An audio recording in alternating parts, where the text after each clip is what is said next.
지난 정부에서 되게 핍박을 받았던 많은 분들이 있잖아요. 최혜병 사건의 그렇죠. 박정원 대령님이라든가 관련된 의인들이 있는데 사실 이게 이재명 대통령이 현충일 행사 때 이런 의인들 지켜줘야 한다는 내용을 말씀하셨어요. 맞아요. 독립운동가처럼. 그러니까 그렇기 때문에 이 본인도 포함한 이런 분들에 대해서 최대한 피해가 없고 그거에 대해서 보호를 해줘야 된다. 사실 이런 분들을 정부가 보호해주지 않으면 다시는 이런 사람이 나오지 않는다는 거예요. 이렇게 불법에 불의에 저항하는 그렇죠. 분들을 보호를 해줘야 저걸 보고 용기를 내서 또 그런 약간 일종의 공익제보자나 의인이 나올 텐데 그런 말씀을 꼭 우리 김은환 기자 시청자분께 꼭 전달하고 싶다고 저를 통해서 전해오셨습니다.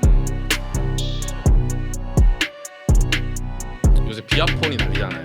사실은 비아폰이 갖고 난리길래 좀 알아봤더니 김성훈 차장, 이분이 이제 비아폰 삭제 지시 그렇죠. 12월 6일 날, 핵심이지. 이걸로 막 논란이 됐는데 경호처 지금 그때 억울하게 네. 징계위원회 그렇죠. 올라가 당하신 3부장님, 네네. 그러니까 경호처 1부장, 2부장, 3부장인데 네, 맞아요. 3부장님. 왜냐면 거기가 사실상 이게 네. 교대 근무도 하고 아무래도 이제 24시간 계속 근무를 해야 되는 거 있어서 그러니까 부가 나눠 있었고 지금 그분은 3부장이셨죠 당시에. 근데 그분이 그때 지금 이제 그분이 이른바 이제 김성훈 체제에 저항했었던 맞습니다. 경호처 내부 그렇죠. 네, 맞습니다. 핵심 인물이고 맞아요. 예. 그리고 이제 이렇게 이제 체포영장 집행을 방해하면 안 된다라는 입장에 네. 있으셨던 분이고 나중에 이제 보복 징계를 당한 거죠 말하자면. 그렇죠. 그러니까 1차 체포영장 집행 저지 후에 그게 당시에 이제 그 경호처 내에서 이제 글이 돌아요. 그러니까 이게 그러니까 그 법률가가 쓴 글 같은데 이거는 법관이 발부한 영장을 맞는 건 다 특수공무집행 방해다. 그죠. 다 처벌되고 다 처벌될 수 있고 공무원 못하게 될 수 있다. 이건 막으면 안 된다. 왜냐하면 이게 1차 영장까지는 사실 내부적으로 이거는 문제가 있다. 뭐 법원이 약간 일방적으로 한 거다라고 있었는데 2차 영장이 또 나왔잖아요. 그렇죠. 그러니까 두 번째 나오니까 진짜 이거 체포하는 게 맞나 본데라는 이제 의식 변화가 생긴 거예요. 내부 구성원들에서 안 된다 생각이 들어서 그런 글이 돌았고 그리고 이제 바로 그 글이 올라오고 나서 그 다음 날 이제 확대 간부회 이른바 이제 김성훈 차장 주도 확대 간부회가 있었는데 그 자리에서 공개적으로 의견을 한 거죠. 이거 저지하면 안 된다. 체포영장 우리가 순순히 수능을 해주고 협조를 해야 우리 경호처가 사랑도 받고 국민의 경호처가 될 수도 있고 이 대통령을 무조건 영장 막는 게 대통령을 위한 길이 아니다. 그렇죠. 그러니까 영장 집행에 우리가 무력 충돌했으면 안 된다. 특히나 이제 당시에 어떤 기사가 또 돌았냐면 막 경찰에서 이거를 이제 체포영장 집행하려고 경찰 특공대를 투입하겠다는 맞아요. 게 있었는데 맞아요. 경찰 특공대는 사실상 이제 그러니까 대테러 부대잖아요. 네, 대테러 부대. 미국 막 영화 보면 나오잖아요. 그죠. 그러니까 헬기 띄우고 막 예, 장갑차 뭐 들어가고 막. 근데 그렇게 되면은 또 이제 왜냐면은 이 부장님이 실제로 이제 경찰 특공대에 파견 나가지고 근무를 오랫동안 하신 경험이 있는 분이라 그렇게 되면 당연히 경호처에서도 이게 격화돼서 이제 서로 총기 사용이 되면 이게 사실 내전이다. 그렇죠. 유혈 사태가 되고 이렇게 되면 내전이 돼서 이게 진짜 끔찍해진다는 생각이 들어서 어쨌든 절대 이건 안 된다고 했더니 바로 다음 날 바로 그냥 대기 발령 실천이 했고 그 나중에 이제 윤석열이 구속 취소돼서 풀려나고 난 다음에는 해임 처분까지 그러니까 이제 그러니까 대기 발령이 1월 13일이었고요. 딱 그로부터 근데 이제 워낙 이제 스트레스가 많은 상황이었거든요. 뭐 압박도 심하고 워낙 걱정도 많이 하고 그래갖고 이분이 이제 거의 뭐 사실상 이제 스트레스로 인해서 이제 병가 중이었는데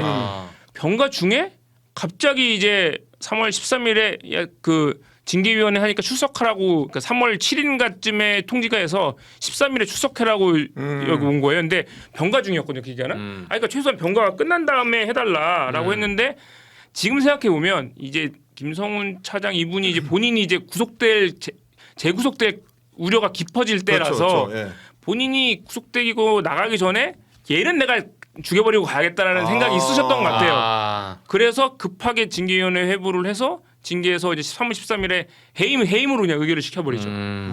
그래서 지금도 그래서 지금 해임 건의가 된 상태로 머물러 있는 거죠? 네, 그러니까 해서 해임 있다가 그걸 또 이제 경호처장이 올려야 되는데 그걸 또 안 하고 있다가 이제 직무대리가 올렸고. 근데 이제 그거를 한덕수 대행도 처리 결제 안 해. 결국은 대통령이 대통령이 승인해야 이제 되는 거죠. 대통령이 비서 승인권자니까. 안 해. 그리고 뭐 최상목 그분도 안 해. 이주호 그분도 안 해. 그리고 지금 이재명 대통령까지 온 거사야. 빨리 좀 처리를 하긴 해야 되겠네. 근데 이제 문제는 이제 근데 제가 생각에는 어쨌든 이분이 의료인 일을 하시고 저는 적법한 일을 하신 건데 그걸 과연 이거 이재명 대통령이 이분을 해임 처분을 하는 게 맞나? 약간 이런. 그렇죠. 근데 그렇죠. 그러니까 이건 그렇다고 이제 그러면 저는 이제 이걸 반려를 했으면 하는 저는 기대가 있는데 그 대통령실에서 어떻게 판단할지 모르겠어요. 왜냐하면 일단 징계위원회에서 한번 이제 결정이 나온 상황이긴 한데 그거를 전 그래도 이게 문제가 좀 있는 거니까 어쨌든. 사실 병가 중에 징계위원회 그렇죠. 출석해서 하라고 하는 것도 문제가 심하고 제가 말씀드렸지만 징계위원회 내에서도 막 그런 얘기를 했다는 거예요. 솔직히 뭐 그러니까 이 징계 사유가 그 1월 10일인가 11일에 뭐 어디 호텔에서 이제 그 경찰에다가 군사기밀 넘긴 걸를 이유로 해서 군사기밀 뭐 네. 유출한 걸로 해서 지금 징계를 한 건데 근데 이제 경찰 특수본 사람들 만났다라고 예, 해가지고 만나서 만난 건데 이제 그렇게 하는 얘기가 그 솔직히 그 자리 국회의원이 주선한 거지 막 이랬다는 거예요 징계위원이. 네가 이제 야당이랑 그때 뭐 짜고 한 거 아니냐. 그러니까 네 뒤에 정치인 있는 게 아니냐는 식으로 얘기를 해서 그러니까 너무 질문이 편파적이었다는 거예요. 결론 정해놓고 그래서 그래서 이제 사실은 뭐 그런 문제도 있고 해서 어쨌든 저희는 이거는 문제가 있다고 생각을 하고 그런 상황이죠. 근데 심지어 경찰에서는 그것도 해줬어요. 확인도 해줬어요. 우리 받은 거 없다고. 예. 그 사실 이런 부분들은 아마 정리가 돼야 될 거예요. 지금 그죠. 이제 경호처 내부 문제가 심각하다는 거는 새 정부도 이제 인식을 하고 있기 때문에 인사 관련된 것들이 지금 다 멈춰 있는 거잖아요. 원래 인원 뽑는 것도 지금 중단된 상태고 그렇죠. 경호처 좀 내부 개혁을 위해서 필요한 작업들을 아마 하고 있을 텐데 뭐 그 중에 하나로 이제 3부장 관련된 저도 부분을 그 같이 처리하지 전격적으로 않을까. 어쨌든 이건 문제를 다시 좀 어쨌든 판단해야 한다고 생각을 합니다. 근데 오늘 사무장님이 뭐 변호를 하고 계시니까 하시고 싶은 말씀이 있다고. 네, 그러니까 이게 사실 그러니까 이제 굉장히 지금 사실 이재명 국민주권 정부의 기대가 굉장히 큰 상황이고 이제 하시는 말씀이 지금 되게 지난 정부에서 되게 핍박을 받았던 많은 분들이 있잖아요. 네. 뭐 이제 뭐 최혜병 사건에서의 그렇죠. 박정원 대령. 대령님이라든가 뭐 이제 관련된 의인들이 있는데 그러니까 사실 이게 이재명 대통령이 현충일 행사 때 이런 의인들 지켜줘야 한다는 내용을 말씀하셨어요. 맞아요. 그러니까 독립운동가. 예, 독립운동가처럼 그러니까 그렇기 때문에 그러니까 본인도 포함한 이런 분들에 대해서 최대한 피해가 없고 그거에 대해서 보호를 해줘야 된다. 사실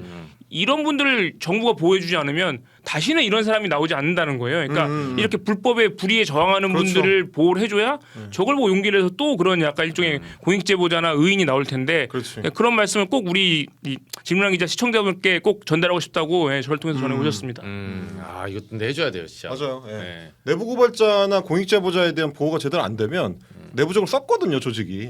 뭐 그런 부분들을 아마 뭐 이재명 대통령 본인도 여러 번 강조를 했었던 사안이니까. 본인이 또 피해자셨고. 네. 예. 그리고 뭐 박관천 차장이 들어가 있잖아요. 그렇죠. 뭐 내용 잘 안 아는 사람이니까 아마 뭐 조치가 있지 않을까. 뭐 저는 그렇게 생각되긴 합니다. 네. 예. 아니 왜냐면 이게 리피티드 게임이라서 이번에 보호를 안 해주면 다음번에 그렇지. 예를 들면 이런 사례 나올 때 누가 맞아요. 내부에서 예. 만약 영장이 발부하는데 그렇죠. 아니 당장 총 들자 그러죠 그러면. 맞습니다. 네. 그 사실 우리가 이번에 이제 느낀 건데 군 조직이나 뭐 경찰 조직이나 경호처 조직이나 이번 폭력성을 내재하고 있는 조직들, 맞아요. 그러니까 공권력을 독점하고 있는 조직들이 굉장히 급격한 상황 변화 상황에서 제대로 판단을 못 하더라라는 걸 우리가 확인한 거잖아요.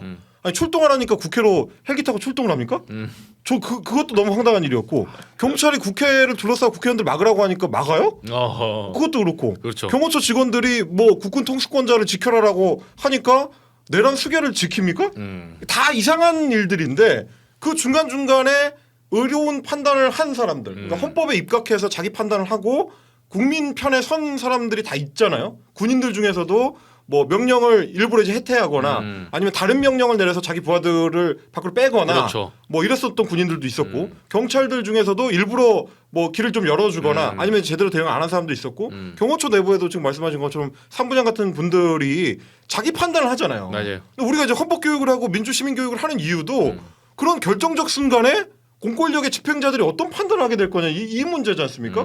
근데 거기에는 당연히 이제 국가가 보장을 해줘야지. 그때 정확한 판단을 하고 국민을 위한 판단을 했던 사람한테는 국가가 알고 보답한다. 그 정도는 해줘야 다음에 또 똑같은 상황에서 또 다른 판단을 할 수 있는 거죠. 맞아요.